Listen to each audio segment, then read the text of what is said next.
The rain fell in sheets that November morning, turning the cracked parking lot into a mirror of grey sky and desperation. Jennifer Hayes sat in her 15-year-old Honda, engine ticking as it cooled, staring at the envelope in her trembling hands. Final notice. Eviction proceedings, to begin November 30th. Her daughter Emma's voice broke through her paralysis. "Mommy, why are we just sitting here? I'm cold." Jennifer looked in the rearview mirror at her 7-year-old, bundled in a jacket 2 sizes too small, inherited from a church donation bin. If you're enjoying this deep dive into the story, hit the subscribe button and let us know in the comments from where in the world you are watching from today. Those trusting brown eyes deserved so much better than this endless cycle of poverty and fear. "Just thinking, baby," Jennifer managed, forcing brightness into her voice that she didn't feel. "Mummy's got some decisions to make." The apartment they were about to lose was already a step down from the year before, and the year before that. Ever since David's accident on the construction site, ever since the company's lawyers had buried her in paperwork proving it was operator error. Despite the faulty equipment, her life had been a slow-motion freefall. No wrongful death settlement, no life insurance, just medical bills that had consumed their savings, and a 3-year-old daughter who asked when Daddy was coming home. That was 4 years ago. Emma barely remembered him now, which somehow hurt worse than if she'd grieved. Jennifer's phone buzzed. A text from her sister Monica. "Did you get the lawyer's letter about Aunt Carolyn's estate?" The letter. Jennifer had shoved it in her glove compartment 2 weeks ago, unable to process yet another thing. She pulled it out now, the law firm's letterhead embossed and official. Her great-aunt Carolyn, a woman she'd met exactly 3 times in her life, had died at 92. The letter informed her that she was the sole heir to Carolyn's property in Millbrook Falls, a small town 3 hours north. No cash, no stocks, just a building. Jennifer had Googled it during her lunch break, at the diner where she waited tables. The old Millbrook Falls Orphanage, abandoned since 1987. The property listing showed a Gothic revival nightmare. 3 stories of charred stone and broken windows. The place had burned in a fire that killed 6 children. Cursed, the local forums said. Haunted. The town had tried to demolish it 3 times, but funding always fell through or contractors refused the job. It had sat empty for 37 years, slowly rotting. "That place will cost you more than it's worth," Monica had said when Jennifer mentioned it. "Tear it down and sell the land. But even that'll take money you don't have." But Jennifer had been thinking. The property taxes were only $800 a year, paid through Aunt Carolyn's tiny estate. The lawyer said Jennifer could take possession immediately. It was shelter. Maybe not safe shelter. Maybe not comfortable shelter. But it was a roof. "Emma, sweetie, how would you feel about going on an adventure?" Jennifer turned to face her daughter. "Somewhere new. Just you and me." Emma's face lit up with the resilience of childhood. "Like a trip? Can we see mountains?" "Something like that." Jennifer's throat tightened. "We're going to stay in a big old house for a while. It needs a lot of work, but it'll be ours." 3 days later, Jennifer's Honda labored up the winding road into Millbrook Falls. Every possession they owned crammed into the back seat and tied to the roof. The town appeared through the November fog like something from another era. Victorian storefronts with faded awnings, a main street that time had forgotten, and looming on the hill above it all, visible from everywhere in town, the Millbrook Falls Orphanage. Even from a distance, it looked wrong. The fire had consumed the eastern wing, leaving blackened stone and skeletal rafters open to the sky. The remaining structure stood defiant but damaged, its Gothic windows like empty eye sockets watching the town below. Jennifer's hands tightened on the steering wheel. What was she doing? Bringing her daughter to a place that had seen such tragedy? But the alternative was living in their car, was moving to a shelter, was admitting final defeat. She pulled up to the gate, rusted wrought iron twisted with weeds. A faded sign read, "Millbrook Falls Home for Children, Est. 1903. Someone had spray painted over it, Stay out. Cursed. Is this it? Emma's voice had lost its excitement, replaced by uncertainty. This is it, baby. Our new home. Jennifer tried to sound confident. The gate screeched as she pushed it open. The driveway was cracked and overgrown, but passable. As they approached the building, details emerged that the photos hadn't captured. Magnificent carved stonework around the entrance, stained glass windows, cracked but still beautiful. Gargoyles perched on the corners, their faces worn smooth by decades of weather. This had been a grand building once. Someone had cared about it, invested in it. Jennifer parked near the main entrance and stepped out. The air smelled of wet leaves and something else, something acrid that might have been old smoke or just decay. A truck pulled up behind them, an old pickup with rust patches, and a hand-painted sign, Callahan Property Management. A man in his 60s emerged, weathered face, skeptical. You'd be Jennifer Hayes? His voice carried the flat accent of rural New England. Yes. You're Mr. Callahan? He nodded, pulling a large key ring from his jacket. Been managing what's left of this property for your aunt for 20 years. Can't say I recommend moving in. Place isn't safe. I don't have anywhere else to go. The admission burned. But Jennifer held his gaze. Something shifted in Callahan's expression. Not quite sympathy, but understanding. He'd seen hard times before. Western wing's the most intact, he said, leading them toward the entrance. I had the utilities turned on yesterday like you asked. Water's running, electricity works. But the heating system's shot. There's a few working fireplaces. The main door was solid oak, its surface carved with angels and children holding hands. The key turned with a heavy click, and the door swung inward with a groan. The entrance hall was vast and dim, light filtering through dirty windows in shafts that illuminated dust motes dancing like spirits. A grand staircase curved upward into darkness. Faded murals on the walls showed children at play, their faces ghostly and strange in the poor light. Emma pressed close to Jennifer's side. It smells funny. Just old, sweetie. Like a library. Callahan led them through, his flashlight beam cutting through the gloom. Kitchen's this way. Most of the fixtures were stripped years ago, but there's a working sink and an old stove. Should be careful with that, though. The kitchen was institutional, designed to feed dozens. Huge metal sinks, industrial appliances long since rusted. But in the corner stood a smaller, domestic-sized stove that looked functional, and the sink, when Callahan turned it on, produced clear water after some sputtering. Bedrooms upstairs. Second floor's safer than the third. Don't go in the east wing at all. The fire damage makes it unstable. I boarded up most of those entrances. He showed them 3 small rooms on the second floor that had been staff quarters.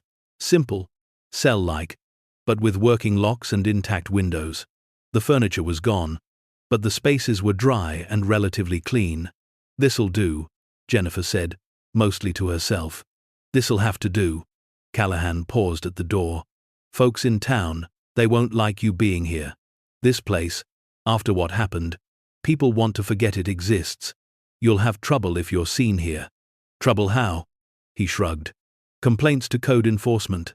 Calls to child services about endangering your daughter.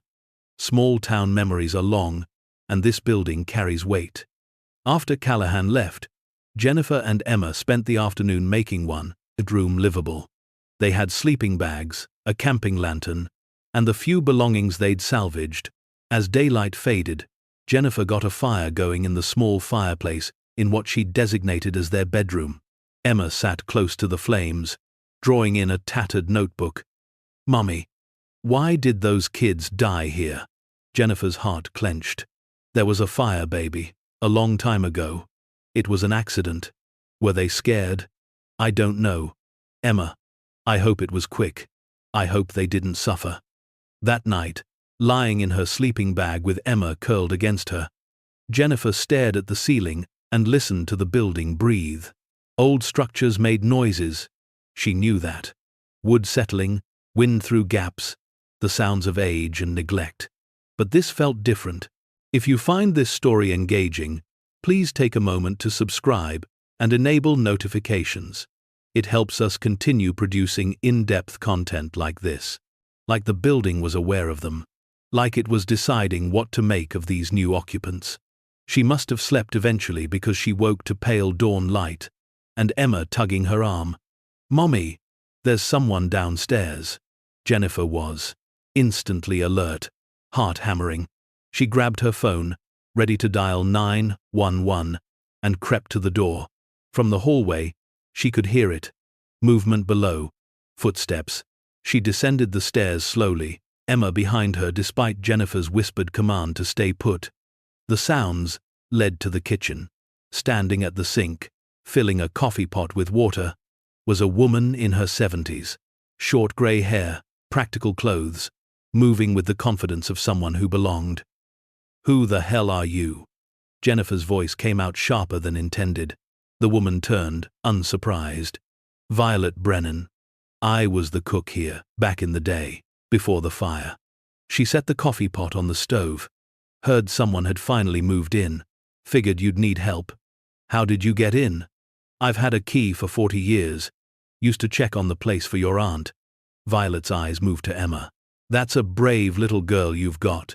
Jennifer positioned herself between them. "I appreciate the thought, but we're fine. You can't just walk into someone's home. This was my home for 23 years. Violet's voice carried no hostility, just statement of fact. "I fed every child who came through those doors. Held them when they cried. Said goodbye when they left." Her expression hardened. "And I was here the night they died." The kitchen fell silent, except for the sound of water beginning to heat. "The fire," Jennifer said softly. "You were here?" Violet nodded. "Started in the east wing. Electrical, they said. But it spread so fast. Too fast." She stared past Jennifer, seeing something 4 decades gone. 6 children didn't make it out. The youngest was 3. The oldest was 12. Emma pressed closer to Jennifer. "I'm sorry," Jennifer said. "That must have been terrible. You want to know why people call this place cursed?" Violet turned to face her fully. "Because it should never have happened. The wiring was bad. Everyone knew it. The director knew it. The board knew it. But replacing it cost money, and orphanages don't get money. So they waited, and children died." The coffee pot began to whistle. Violet poured 3 cups, sliding one across the counter to Jennifer. "Your aunt, Carolyn Mitchell, she was on the board. Only one who fought for funding. Only one who wanted the children to matter more than the budget." Violet sat at the scarred wooden table. "After the fire, she bought the property, kept it from being demolished. Said someday someone would come who needed it. Who'd understand." Jennifer wrapped her hands around the warm mug. "I'm not sure I understand anything right now." "You will." Violet's gaze was knowing. "This place chooses its people. Always has." Over the next week, Violet became a fixture. She appeared each morning, always with supplies.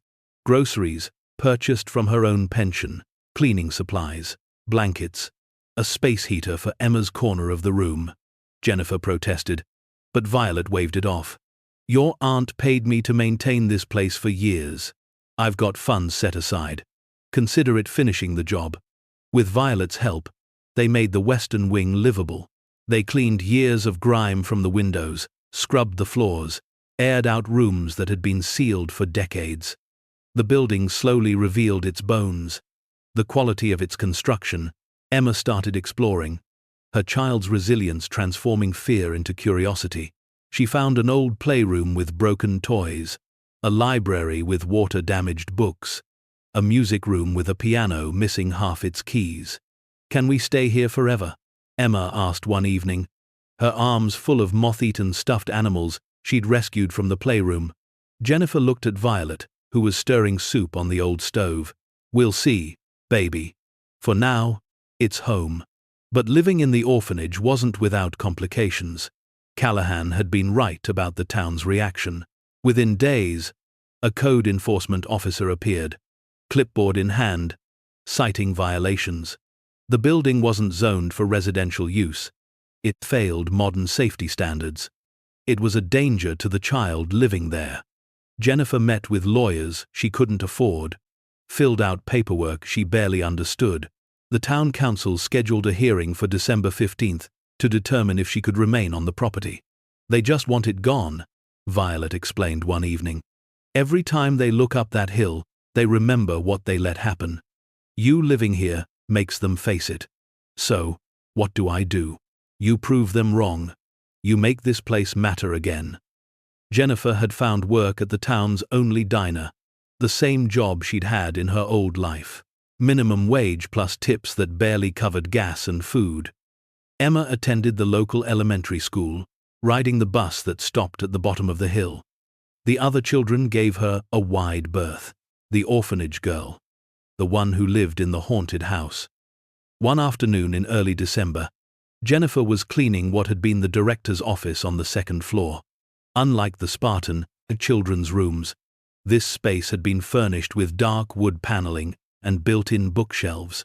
Most of the books were gone, but the shelves remained. As Jennifer wiped years of dust from the wood, her cloth caught on something. A seam in the paneling, barely visible. She pressed it experimentally, and a section of wall clicked, swinging inward an inch. Jennifer's heart rate kicked up. A hidden door, like something from a mystery novel. She pulled it fully open, revealing a narrow space behind the wall. Not quite a room, more like a large closet. Inside was a metal filing cabinet and an old desk. The cabinet was locked, but the desk wasn't. Jennifer pulled open drawers, finding yellowed papers, old ledgers, administrative documents from the orphanage's final years, and in the bottom drawer, a leather-bound journal with private, director's log, embossed on the cover. Jennifer carried it to the window, where light was better.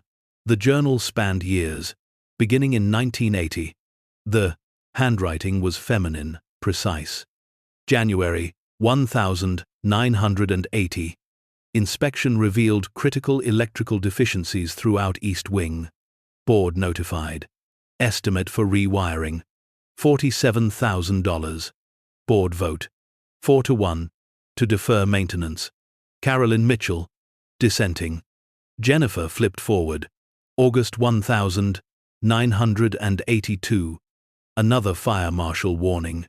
East Wing outlets overheating. Board vote: 5-1 to defer.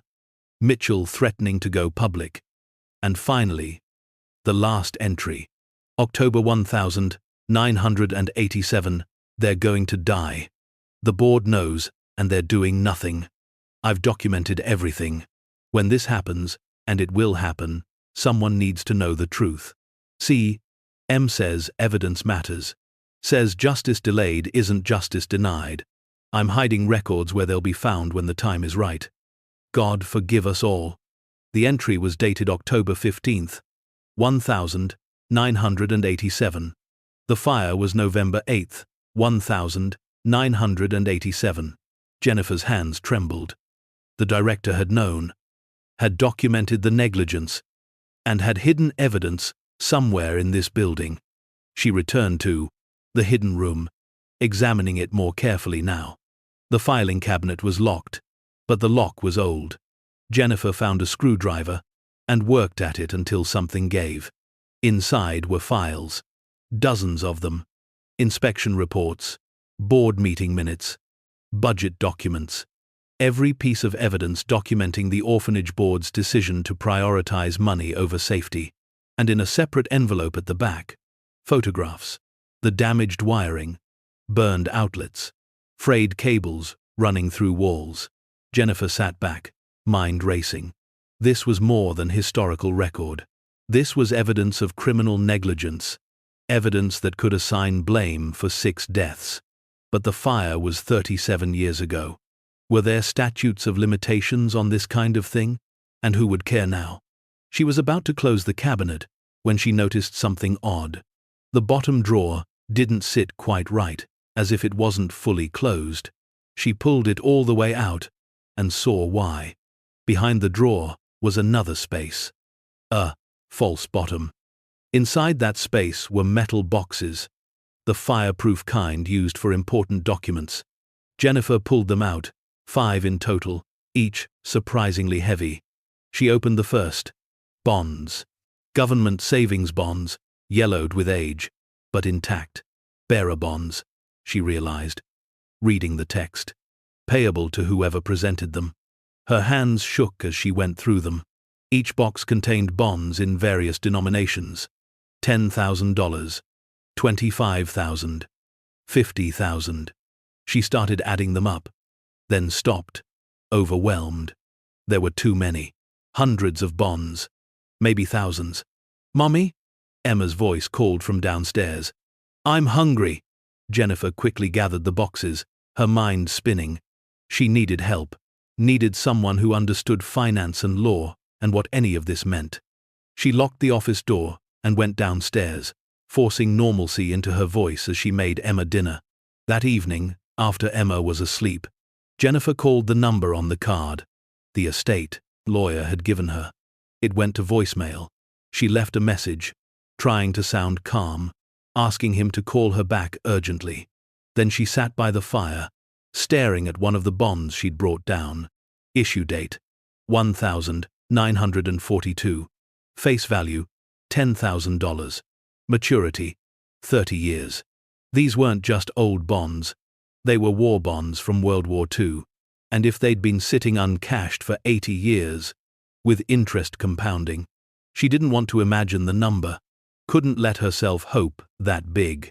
The lawyer called back the next morning. Jennifer explained what she'd found, trying to keep her voice steady. His silence stretched long enough that she thought the call had dropped. "Miss Hayes," he finally said, "don't touch anything else. Don't tell anyone what you found. I'm contacting a financial attorney who specializes in legacy securities.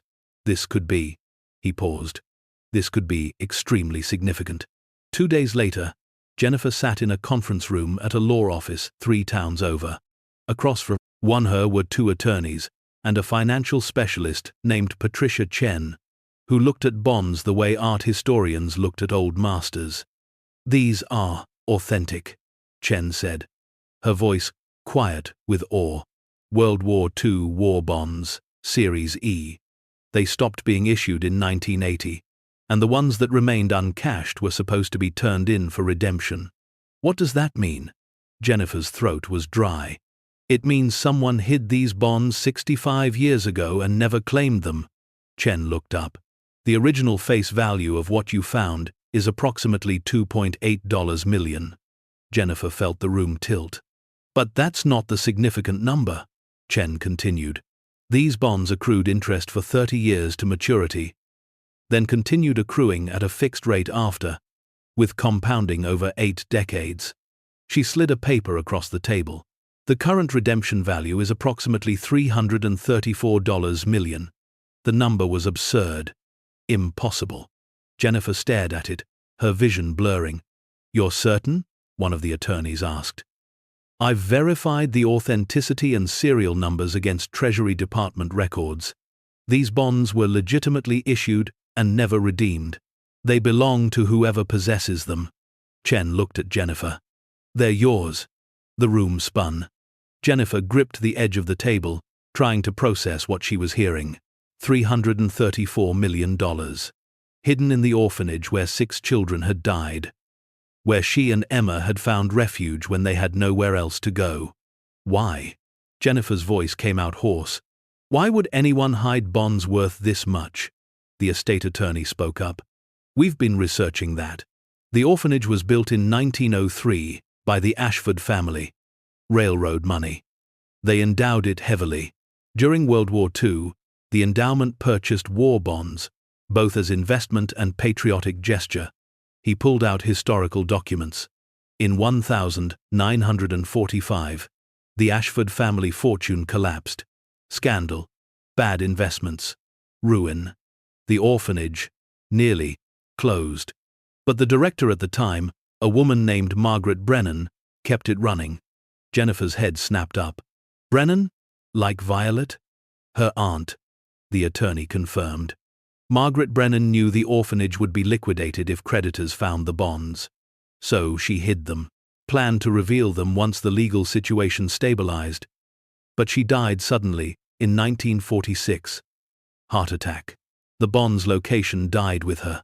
For 80 years, Jennifer whispered. For 80 years, the attorney agreed. The orphanage struggled financially, constantly on the edge of closure.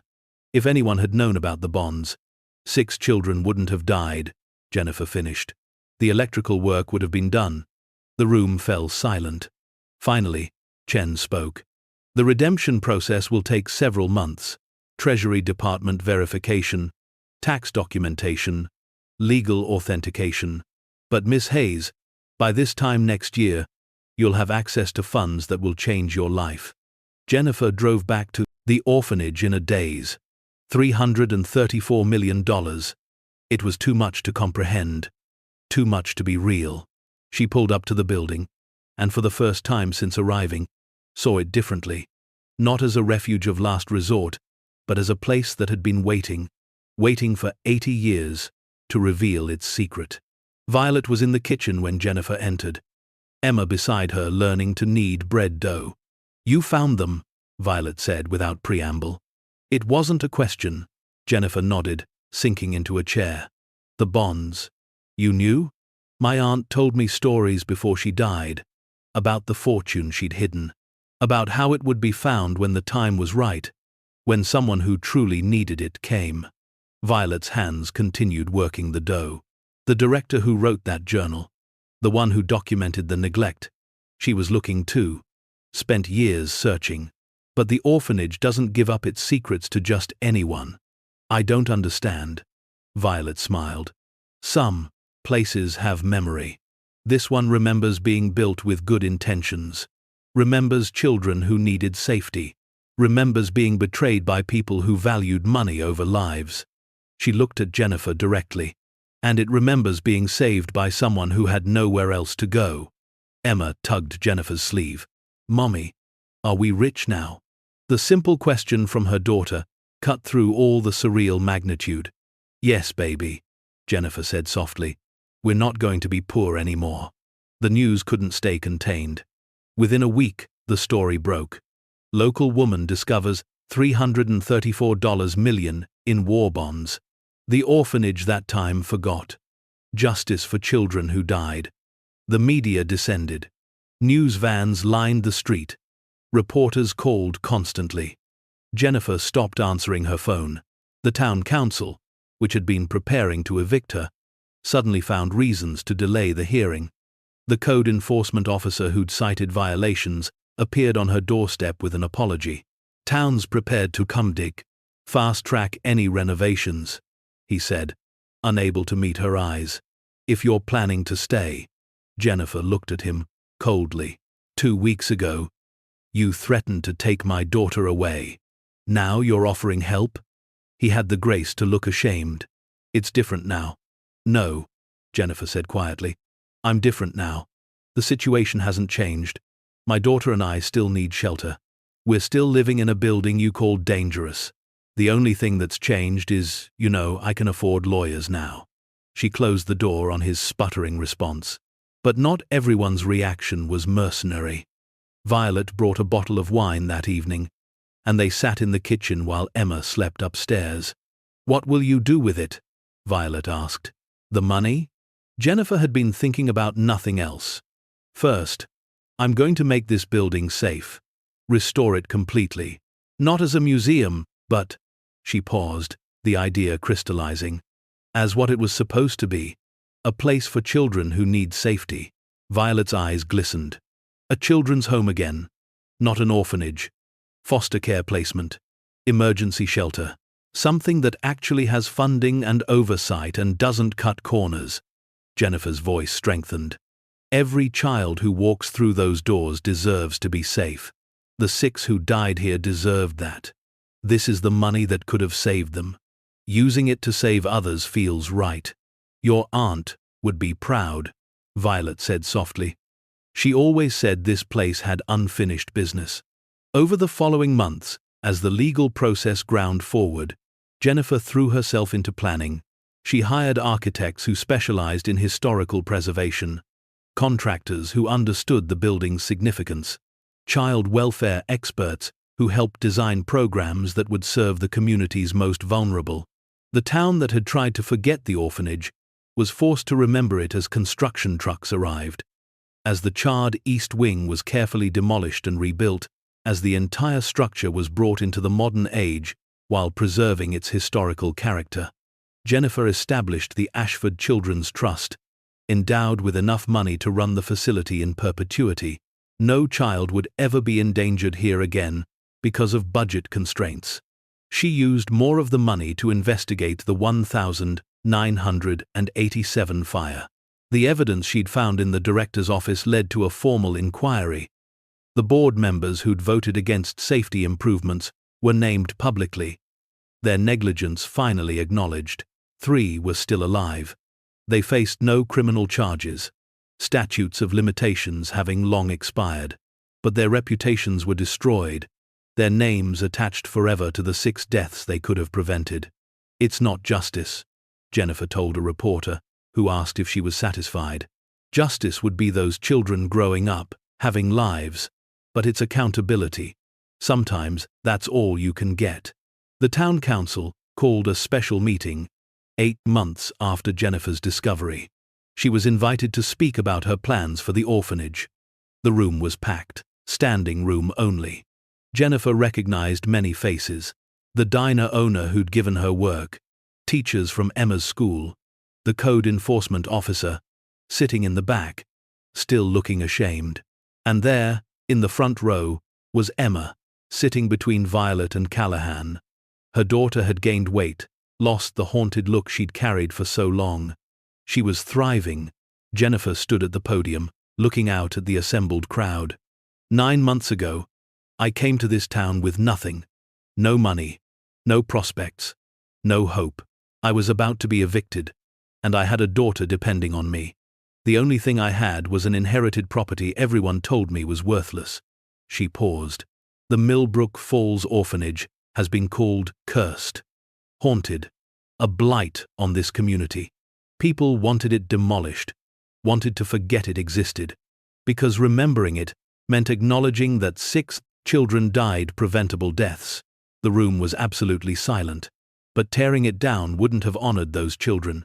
It would have erased them twice, once in death, once in memory. So instead, we're transforming it, creating something that serves the purpose it was always meant to serve: protecting children who need protection. She clicked to the first image on the projector, the burned, derelict building, as it had looked when she arrived. This was what abandonment looked like, what forgetting looked like. The next image showed the renovated East Wing, beautiful stonework restored, new windows gleaming. This is what remembering looks like, what accountability looks like. Jennifer went through the presentation, the plans for the children's home, the programs they'd offer, the safeguards built into every system, the funding that would never run out. When she finished, the room erupted in applause. Not everyone, Jennifer noted. Some sat silent, uncomfortable with being reminded of their role in the tragedy. But most stood, and Jennifer saw tears on many faces. The mayor approached her afterward. "On behalf of the town, I want to apologize for the hearing we planned, for the code enforcement, for every obstacle we put in your path." Jennifer studied his face, looking for sincerity, and finding it. "The town doesn't owe me an apology," she said finally. "But it owes those 6 children one. What you do now, how you support this place going forward, that's your apology to them." The Ashford Children's Home opened its doors on November 8th, 1 year after Jennifer had found the bonds. The anniversary of the fire. Violet had argued for a different date, but Jennifer insisted, "We're not forgetting what happened. We're transforming it, turning the worst day in this building's history into a new beginning." The ceremony was small. No politicians making speeches, no news cameras, just Jennifer, Emma, Violet and Callahan, standing in the beautifully restored entrance hall. A plaque had been installed near the door, listing 6 names: Thomas Whitfield, age 12, Sarah Chen, age 10, Marcus Johnson, age 9, Lily Romano, age 7, David Kim, age 5. Grace Martinez, age 3. Died the 8th of November 1987. Never forgotten. Below that, a quote Jennifer had chosen carefully. Their memory demands, we do better. Emma read the names slowly, her hand in Jennifer's. Will kids be safe here now, Mummy? Yes, baby. Kids will be safe here. The first children arrived that afternoon. 3 siblings, removed from a dangerous home, needing emergency placement. Jennifer greeted them personally, showing them to rooms that were warm and clean and safe. The youngest, a girl about Emma's age, looked up at the grand staircase with wide eyes. Is this really where we're staying? For as long as you need, Jennifer told her. You're safe here. That night, Jennifer stood on the hill behind the building, looking down at the town.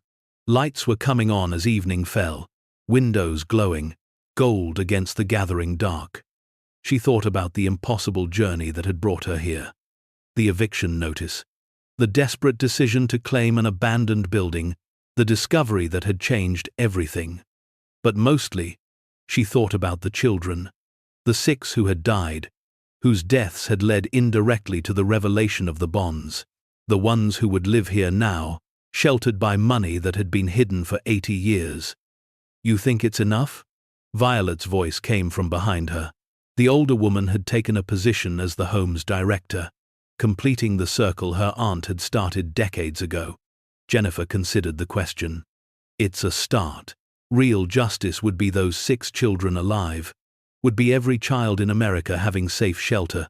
One building can't fix everything. No, Violet agreed. But it can fix something. And sometimes, something is enough. They stood together in the dusk, watching lights come on in windows where children were settling in for their first night of safety.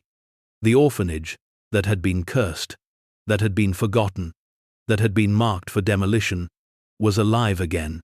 Its secrets revealed, its purpose restored.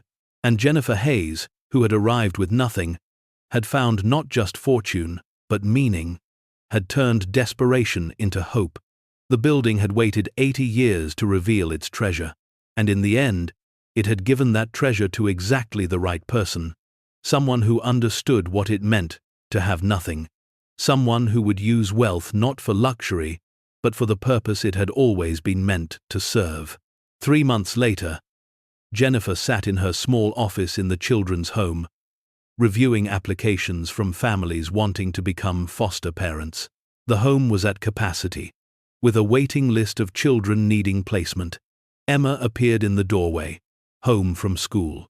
Mommy, can I help with homework hour? Jennifer smiled. Emma had appointed herself assistant tutor for the younger children, a role she took seriously. Of course, baby. Just let me finish this application. As Emma left, humming, Jennifer's gaze drifted to the window. From here, she could see the restored East Wing, where the fire had started, where 6 children had died. The wing now housed the library, filled with books and comfortable reading spaces. Children's laughter often echoed through it. Death transformed into life, tragedy into hope. Her phone buzzed. A text from the estate attorney. Final tax clearance complete. Full funds will transfer to your accounts by end of week. Congratulations, Miss Hayes. Jennifer read it twice, then set the phone down. The money had never felt quite real, even as she'd spent millions on the renovation and endowment. It was too large a number to comprehend as personal wealth. But the impact was real. The children sleeping safely upstairs were real.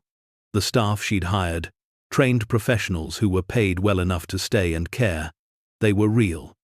That evening, as Jennifer locked up the administrative offices, she found Violet in the kitchen, preparing tomorrow's breakfast. You don't have to do that, Jennifer said. We have kitchen staff now. Violet smiled, continuing to work. Old habits. Besides, I like knowing the first thing these children smell in the morning is bread baking. Small comfort, but it matters. Jennifer pulled up a stool. Can I ask you something? That first morning, when you appeared, you said the building chooses its people.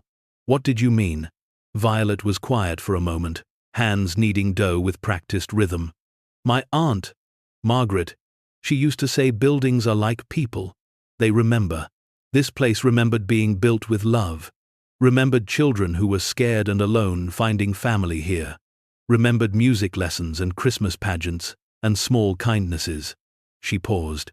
But it also remembered being betrayed. Remembered 6 children dying because money mattered more than lives. For 37 years, it sat empty, holding that memory, holding that wound. Violet looked up. And then you came. Not someone looking for profit or opportunity. Someone who needed shelter, who was willing to see past the curse and the fear. Someone who would find what was hidden and use it the right way. You think the building wanted me to find the bonds? I think Margaret wanted you to find them. She hid them where they'd be discovered by someone who'd understand their purpose. And when no one came, when the building sat empty for decades, the secret waited. Violet's eyes held ancient knowing. Places have their own time. You arrived when you were meant to. Jennifer had no response to that. The rational part of her mind rejected the mysticism. But the part that had lived through the impossible journey of the past year, that had witnessed transformation she never could have imagined, that part wasn't so sure. A year to the day after opening, Jennifer organized a memorial service for the 6 children who had died. She invited their surviving family members, now elderly themselves, and the community that had tried so hard to forget. They gathered in the restored entrance hall, where portraits of the 6 children now hung. Jennifer had hired an artist to create them from old photographs, capturing not their deaths, but their lives. Thomas at 12, serious and studious. Sarah at 10, with paint-stained hands. Marcus grinning with a baseball glove. Lily holding a cat. David building with blocks. Grace, the youngest, in dance shoes. Children, not tragedy. People, not statistics. Jennifer spoke briefly. This building was erected to protect children. It failed that mission once, and 6 young people died. But their deaths weren't meaningless. The evidence of neglect that led to their deaths also led to discovering resources that now protect hundreds of other children. They're the foundation of everything we've built here. An elderly woman in the front row stood. Jennifer recognized her from photos. Thomas Whitfield's younger sister, now in her 50s. My brother loved this place, she said, voice shaking. Even when it was struggling, even when things were hard, he felt safe here. He had friends, had people who cared. Tears streamed down her face. Thank you for remembering him, for making his death mean something. Others spoke. Parents who'd lost children, survivors of the fire, now middle-aged, who still carried scars. Staff members who'd tried to save everyone, but couldn't. The healing wasn't complete. Couldn't be. But it had begun. After the ceremony, as people filed out, a man approached Jennifer. Late 60s. Well-dressed. Uncomfortable. Miss Hayes. I'm Gregory Thornton. I was on the Orphanage board in 1987. Jennifer's expression went cold. I know who you are. You voted against the electrical repairs. Multiple times. He flinched, but didn't retreat. I did. I prioritized budget over safety, and 6 children died because of it. I've lived with that for 37 years. Good, Jennifer said flatly. I know I have no right to ask, but I'd like to contribute to the home. Make amends, in whatever small way I can. Jennifer studied him. You understand that no amount of money makes up for those deaths? I do. And that contributing doesn't earn you forgiveness or absolution? I know. Jennifer considered. The home has an emergency fund for children who need immediate placement. Clothing, supplies, immediate necessities. It operates on donations. If you want to contribute there, anonymously, that would serve a purpose. Thornton nodded, relief evident. Thank you. Don't thank me, Jennifer said. Thank the 6 kids who died because you were too cheap to fix the wiring. They're the reason this place exists. He left, shoulders bowed, and Jennifer felt no satisfaction in his pain, just the cold recognition that some debts could never be repaid. Emma appeared at her side. Was that one of the bad men? Jennifer had been honest with her daughter about the orphanage's history. Yes, baby. But he's trying to do better now. Is that enough? Jennifer pulled Emma close. No. But it's something. The Ashford Children's Home operated through that first year without major incident. Children came, were cared for, moved on to permanent placements, or returned to rehabilitated families. The home developed a reputation for excellence, for truly putting children's needs first. Jennifer hired staff with the same philosophy. Social workers who'd been burned out by underfunded agencies, counselors who wanted time to actually help children, teachers who could work with kids who'd experienced trauma. She paid them well above market rates and gave them resources to do their jobs properly. The result was low turnover and high-quality care. By year 2, other communities were asking her to consult on similar facilities. Jennifer established a foundation to share best practices, to advocate for proper funding of child welfare and systems. The girl who'd arrived at the orphanage with $40 and an eviction notice became a voice for vulnerable children nationwide. But she never forgot where she'd started. Never forgot the terror of having nowhere to go, the shame of poverty, the fear of losing her daughter. That memory informed every decision she made. 3 years after finding the bonds, Jennifer sat in a Senate hearing room in Washington, D.C., testifying about child welfare funding. Her net worth was well over $400 million now, the invested bonds continuing to grow. But she wore the same simple clothes she'd always preferred, and her testimony focused not on her own story, but on the thousands of children still struggling in underfunded systems. The bonds I discovered were hidden for 80 years, she told the assembled senators. They represented resources that could have saved 6 children's lives if they'd been available when needed. How many children are we failing today because we're hiding resources behind budget priorities and political calculations? The hearing made news. Jennifer's story, now widely known, gave weight to her words. Senators who might have dismissed another advocate found themselves unable to ignore someone who'd literally found fortune and used it for exactly the purpose she advocated. Emma, now 10, watched from the gallery. She'd become poised beyond her years, shaped by the extraordinary journey she'd witnessed. Afterward, as they walked through the Capitol, Emma asked, "Do you think we really made a difference?" Jennifer stopped, kneeling to her daughter's level. 6 children have safe beds tonight, who wouldn't have without the home. 20 staff members have meaningful work and good pay. A community that wanted to forget a tragedy has instead confronted it and moved forward. She smiled. Yes, baby, we made a difference. But there are so many more kids who need help. There are. And we can't save everyone. But we can save someone. And those someones matter.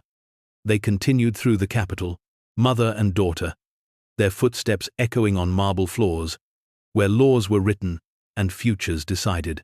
Once, Jennifer had been powerless, had been on the verge of homelessness, had been invisible to a system that had no resources for people like her. Now, she had power, had resources, had a voice people listened to, and she used it all for the children who were where she'd once been, for the families drowning in circumstances they couldn't control. That night, back in their modest house near the children's home, Jennifer had never moved into anything grand. Couldn't see the point. Jennifer tucked Emma into bed. "Mommy, why do you think the bonds were hidden for so long?" Jennifer had asked herself that question countless times. "I think sometimes the right resources come to the right person at the right time. Not by accident, but by something that looks like it. Like fate? Maybe. Or maybe just the universe. Occasionally getting things right." Emma yawned. "I'm glad the universe got us right. Me too, baby. Me too." After Emma slept, Jennifer walked through her small house, looking at the photos on the walls. Emma, at various ages. The orphanage in its transformation. The children who'd passed through the home. And in a place of honor, copies of the 6 portraits from the entrance hall. Thomas, Sarah, Marcus, Lily, David, and Grace. "You're not forgotten," Jennifer whispered to their images. "You'll never be forgotten." The next morning, Jennifer drove to the children's home, as she did every day. Violet was already in the kitchen, baking bread. Callahan was replacing a window seal in one of the bedrooms. Life continued in its patterns, but Jennifer paused in the entrance hall, looking up at the grand staircase, at the restored murals showing children at play. The building felt different than it had that first terrified day. Then, it had been a place of last resort, shadowed by tragedy and years of neglect. Now it hummed with life. Children's voices echoed through hallways. Staff moved with purpose. Every room served the function it was designed for, protecting and nurturing young lives. The curse had been broken, not by forgetting, but by remembering, by confronting what had happened, and transforming it into something better. Jennifer walked through the home, greeting children, checking in with staff. This was her life now. Not glamorous, not exciting, just meaningful. At the end of the day, as she locked up her office, she found an envelope on her desk. Inside was a letter from Marcus Johnson's mother, who'd attended the memorial service. "Dear Miss Hayes, I've struggled for 37 years with my son's death. Struggled with anger at the people who let it happen. Struggled with wondering if I could have done something differently. Your work at the home has given me something I never expected. Peace. Knowing Marcus's death led to protecting other children helps me to feel like his life mattered. Thank you for honoring his memory by making sure no other mother loses her child the way I lost mine." Jennifer read the letter twice, tears streaming down her face. This was why the bonds had been found, why she'd been the one to find them. Not for wealth, not for comfort, but for this, for transforming tragedy into protection, for making deaths mean something beyond loss. She folded the letter carefully and placed it in her desk drawer, next to the dozens of others like it she'd received over the years. Then she turned off the lights, locked the door, and went home to her daughter. The orphanage that had been cursed was cursed no longer. It had found its purpose again, and in doing so, had given purpose to a woman who'd had nowhere else to go. Some would say Jennifer had been lucky. That finding $300 million was pure chance. But Jennifer knew better. Luck was finding money you could spend on yourself. This was something else entirely. This was being entrusted with resources and understanding how to use them. The bonds had waited 80 years. They'd waited for someone who understood what it meant to have nothing, someone who would remember that when everything changed. And in that remembering, in that understanding, 6 children who died too young had finally found their justice. Not in punishing those responsible, though they'd been named and shamed, but in ensuring their deaths prevented other deaths. That their tragedy became protection for children yet to come. Jennifer Hayes had come to the Millbrook Falls Orphanage with $40 and no hope. She'd left with purpose, with meaning, with the knowledge that even the darkest places could be transformed by someone willing to see past the shadows. The building stood on its hill, lights glowing warm against the winter night. Inside, children slept safely. And that was enough. That was everything. Thank you so much for watching. Until the end, if you loved this story, check out the other videos on your screen now. I think you'll really enjoy them. And don't forget to subscribe if you haven't already.